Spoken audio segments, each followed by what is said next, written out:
असुर के अंश आदमी में शक्तिशाली बा। तोहरा धरती पे भ्रष्टाचार के हरियाली बा। दे द तलवार त्रिशूल बाघ मारे समहन के। अधोक देश आज तब से नहीं खाली बा। सुंदर बदन निहारी, सुंदर बदन निहारी, आरती खूब उतारी। सुंदर बदन निहारी, सुंदर बदन निहारी, आरती खूब उतारी जी। श्री राम जी की आरत, लक्ष्मण जी की आरत, सीता जी की आरती उतारी जी।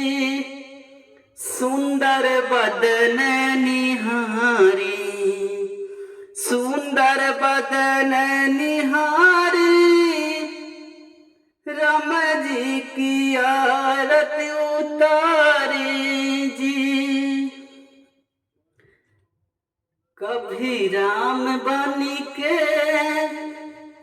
कभी राम बन के, कभी श्याम बन के चले आना, प्रभु जी चले आना। कभी राम बन के, कभी श्याम बन के चले आना, प्रभु जी चले आना। असुर के अंश आदमी में शक्तिशाली बा। तोहरा धरती पे भ्रष्टाचार के हरियाली बा। दे द तलवार त्रिशूल बाघ मारे समहन के। अधोक देश आज तब से नहीं खाली बा। कुछ दिल बाघवा के दे द संग माई हो। कुछ दिल बाघवा के दे द संग माई हो। दे द तलवार त्रिशूल खड़ के पुजारी हो। असुरन के मारे के बा माई से रवाली हो।